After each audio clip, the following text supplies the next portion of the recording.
E aí, tudo bem? Vamos falar um pouquinho sobre a paisagem da Europa, né? Lembrando que para a gente entender a paisagem, precisa levar em consideração clima, relevo, vegetação e hidrografia, tá? Então vamos lá então.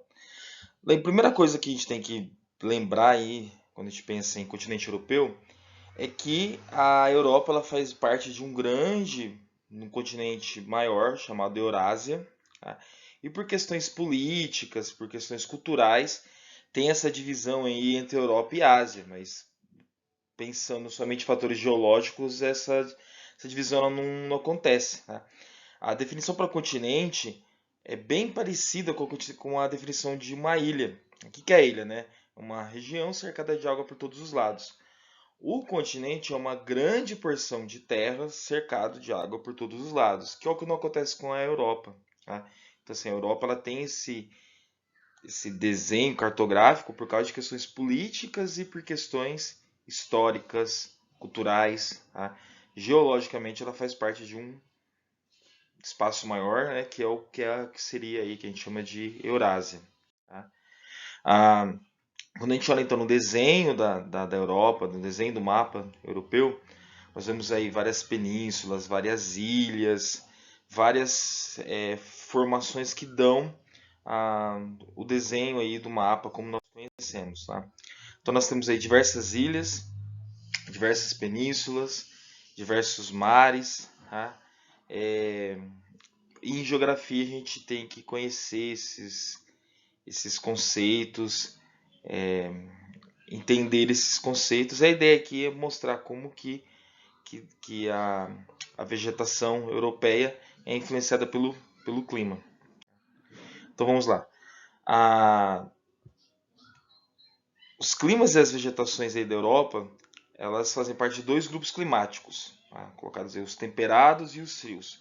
Quem no mapinha eu destaquei em vermelho clima oceânico, clima temperado e clima mediterrâneo como climas temperados. E os climas frios aí, o clima polar e o clima de alta montanha, né? E tem um mapa aí desses climas, como que eles são ali distribuídos no continente europeu, né? O primeiro que a gente vai ver aí é o clima temperado oceânico, né? O clima temperado oceânico, se vocês olharem no mapa, pega ali a parte ali de cima de Portugal, vai pelo litoral da Espanha, aí pega a parte da França, Países Baixos, Alemanha, vai subindo ali pela parte norte ali do mapa europeu, né? A característica dele é ter as quatro estações do ano bem definidas.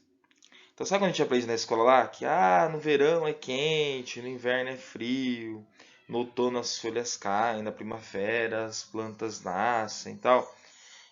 Essa característica é bem desse clima temperado aqui oceânico, né? Por causa do Brasil mesmo, a gente não tem no inverno frio de nevezinha, né? A gente tem o verão com o solzinho o tempo todo, né? Vamos lá. Então, a característica principal desse clima temperado oceânico é que as quatro estações são bem definidas, né? Isso acontece por quê? Porque ele sofre influência de muita umidade que vem do Golfo do México, né? E aí essa umidade é que permite que as estações do ano aí sejam bem definidas. O, essa umidade que vem do Golfo do México, por exemplo, ela vai ajudar depois a região mais ao norte não ser totalmente congelada, né? E graças a essa umidade também vai ter uma quantidade de chuvas elevadas, vai ter bastante chuvas nessa região. Com essas chuvas, vai aí ter então a floresta temperada, né? E a floresta temperada, a característica dela é que ela vai acompanhar as estações do ano. Então, no outono as folhas caem, no inverno a árvore fica sequinha, aí depois vem a primavera, as folhas renascem, no verão. Então, bem acompanhando a questão dos climas, do desenho que a gente aprende na escola lá, quando a gente aprende as estações do ano. Essa floresta, então, ela é esse modelo que a gente aprende na escola, tá? Depois, então, eu tenho também o clima temperado continental, tá? O clima temperado continental, ele não vai ter essa influência da, das correntes vindas do Golfo do México, tá? Então vai ser uma região com menos chuva, só que vai ter o que a gente chama de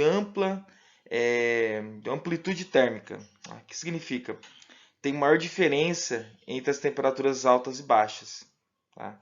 Então, diferente do clima anterior que nós vimos, que isso aqui é bem dividido, as estações, aqui não. O calor já é mais. Você sente mais o calor e o inverno. Você não tem assim um meio. Você não tem assim a estação do outono, por exemplo, mais ameno. Não, no calor a temperatura é bem alta, muito alta em relação à temperatura dos períodos de inverno. Tem essa alternância maior. Vai ter floresta temperada, assim como no clima anterior. Isso aqui também vai ter a característica das estepes. Né? As estepes elas são bem parecidas com a caatinga, igual do Brasil, só que lembrando que é uma região fria. Tá? Como não tem as correntes vindas do Golfo do México, tem menos umidade, por isso tem pouca chuva. Tá? Só que essa característica vai permitir que nessas regiões aconteça a agricultura de cereais, que é importantíssima para o continente europeu. Tá? Pois o outro clima que nós vamos ver aí, dentro dos climas temperados, vai ser o clima mediterrâneo. Né? Esse clima ele tem destaque para o verão, que é bastante seco, e o inverno, que é bastante úmido. E como que isso acontece? Essa região, a influência ali do mar Mediterrâneo, é uma região com alta pressão atmosférica no verão e baixa pressão atmosférica no inverno. Então, quando está em alta pressão atmosférica, as nuvens úmidas elas são expelidas dali.